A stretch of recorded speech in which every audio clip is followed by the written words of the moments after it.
చాలా తక్కువ మంది అండి. అయితే హెరోదియా లాంటి తల్లుల గురించి చెప్పట్లేదు, కానీ మంచి తల్లి గురించి మనం తెలుసుకుందాం. మంచి తల్లి అనగానే మనకి తెలుసు, బైబిల్లో చాలా మంది మంచి తల్లులు ఉన్నారండి. అయితే మంచి తల్లి మనకు ఎవరు గుర్తుకొస్తారండి? మంచి తల్లిగానే మనకి గుర్తొచ్చే తల్లులు ఎవరండి? బైబిల్లో ఉన్న తల్లులు ఎవరండి? చెప్పండమ్మా. మోషే తల్లి, అలాగే యేసుక్రీస్తు తల్లి, అలాగే హన్నా. అయితే మనం ప్రతిసారి యేసుక్రీస్తు తల్లి గురించి అలాగే హన్నా గారి గురించి కూడా చాలా సార్లు తెలుసుకున్నాం. అయితే నాకు తెలిసిన హన్నా గారి గురించి నాకు తెలిసిన కొన్ని విషయాలు తల్లులైన మీకు చెప్పాలని నేను తలుచుతున్నాను. హన్నా అనగానే హన్నా ఆ పేరుకి అర్థం ఏంటంటే కృప.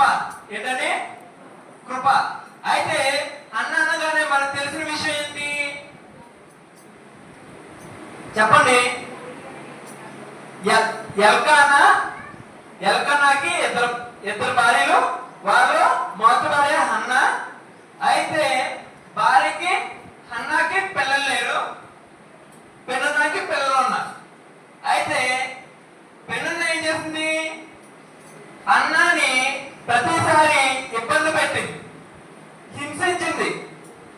అయితే అన్న ఏం చేసిందంటే దేవుని సన్నిధికి వెళ్ళి తాను మోకరించి ప్రార్థన చేసి అంగలార్చి తన ఒక కుమారుని కని దేవునికి అర్పించింది. యాజకుడిగా చేసింది, ఆ కుమారుని న్యాయాధిపతిగా చేసింది. అలాగే ఇద్దరు రాజుల్ని అభిషేకించిన కుమారుగా తాను చేసింది. అయితే అన్న భర్త ఎవరండి? ఎల్కానా. ఎల్కానా అన్న వ్యక్తి ఏ గోత్రికుడండి? చెప్పండి. ఎల్కానా ఏ గోత్రికుడు? లేవీయ గోత్రికుడు. ఏ గోత్రికుడండి? లేవీయ గోత్రికుడు. అయితే లేవీయులు అనగానే మనకు తెలిసింది ఏంటంటే యాజకుడు మాత్రమే అని మనకు తెలుసు. కానీ ఇక్కడ